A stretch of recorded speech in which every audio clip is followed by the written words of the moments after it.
আপনারা অযথাই মামলাটা দিলেন। আমরা জায়গা দিছি বলে 300 ফিটের রাস্তা হইতে আপনি গাড়ির নিজের গাড়ির কাগজ আপ টু ডেট করে পরে 300 ফিটে আসবেন। আমরা ট্যাক্স দিয়ে মনে করেন সরকারের এই রাস্তা দিয়ে চলাফেরা করি। সিগন্যাল দিতে বলছেন রাজ ড্রাইভিং। না না, আমি কিন্তু ভাই রাজ ড্রাইভিং করি না, করতেছে। হ্যাঁ, তো ওনাদের আপনারা ইয়া করেন। তা আমি এই যে গাড়ি নিয়ে বেরোইছি, আমার কেন ইয়া আচ্ছা, করেন? আমি আমাকে এই যে ক্যান্টনমেন্ট থানা এতে আমি ক্যান্টনমেন্ট ঢোকার সময় আমার পেপার গুলো সবগুলো রাখছে ওনারা। হ্যাঁ, তো ক্যান্টনমেন্টে আমরা ওই দিন একটা কোটেশন দিতে যাচ্ছিলাম। আমার বিজনেস হচ্ছে নোয়াখালী আমতলিতে। তা আমরা টুকটাক ক্যান্টনমেন্টের ভিতরে মাঠ গ্রাউন্ড টুরে থাকি। তো ওনার ওই দিন আমার বাবার সাথে ছিল, সিট বেল্টটা পরে না, বলছে আচ্ছা আপনার সবগুলা পেপার ছিল রাখেন আমার কাছে, আপনি এই তারিখে এসে নিয়ে যান। পরে আমি আমার কাজের সূত্রে আমি দেশের বাইরে গেছিলাম, চায়নাতে। তো এর ডেটে যাইতে পারিনি। পরে আমি একদিন গেছি, যা বলতেছে যে কারেন্ট নাই, তো সার্ভার চালানো যাবে না। আমি ওই দিন কাগজগুলো সব তুলতে পারিনি, থাকলে আমি অবশ্যই দেখাতাম বাইরে।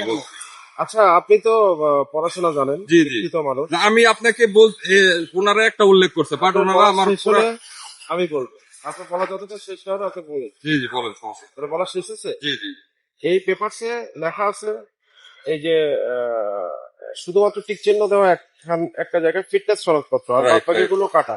Right. অর্থাৎ ক্যান্টনমেন্ট বোর্ড থেকে আপনার ফিটনেস সনদপত্রটা শুধু জব্দ করেছে, জি। অন্য কোনো পেপার তারা জব্দ করেনি।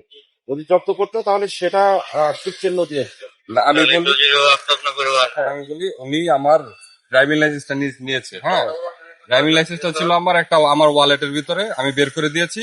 প্লাস উনি আমার কাগজপত্র সবগুলো একটা ফাইলের ভিতর থাকে, উনি ওইটাও নিয়েছিল।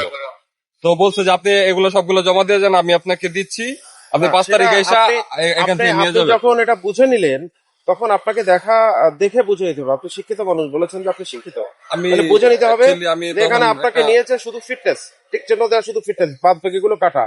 এবং এখানে দেখেন যতগুলো ধারা আছে সবগুলো ধারা কেটে দিয়ে আপনি যে ধারা এই যে অন্যান্য যে ধারা এখানে সিট বেল্ট পরিধান করা ছিল না সেই অনুযায়ী আপনাকে মামলা করেছে। তো এটা আপনার বুঝে নেওয়া উচিত ছিল। এখন আজকে ওনার ইয়ে ছিল কি, আজকে রাজ ড্রাইভিং করছে। শাকিল ভাই সিগন্যাল দিতে বলছেন রাজ ড্রাইভিং। না না না, আমি কোনো রাজ ড্রাইভিং করি না। ড্রাইভিং লাইসেন্স আছে? আমার ড্রাইভিং লাইসেন্স আছে, এটা ওনার কাছে জমা আছে। আমি কিন্তু ভাই রাজ ড্রাইভিং করি না। আমি জানি 8 এর উপরে তোলা যায় না, আমরা সবসময় এখানে চলাফেরা করি। আপনাকে সিগন্যাল দিন, সিগন্যাল দিতে কিন্তু আমার ওই সাথে যিনি ছিলেন আমি আপনাকে শুধু সাইড করছি। আপনার ড্রাইভিং লাইসেন্সটা দেখাতে হবে। আপনি কোনো ছবি আছে আপনার কাছে? ড্রাইভিং লাইসেন্সের ছবি আছে। ছবি ওইটা আমরা ক্যান্টনমেন্ট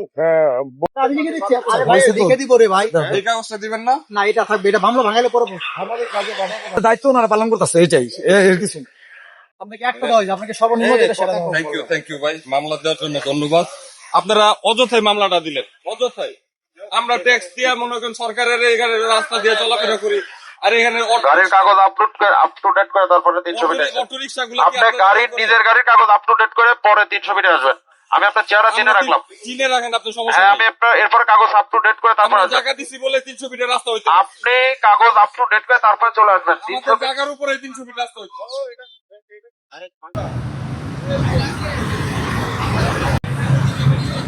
আপনারা আসেন, এদিকে আসেন, এদিকে আসেন।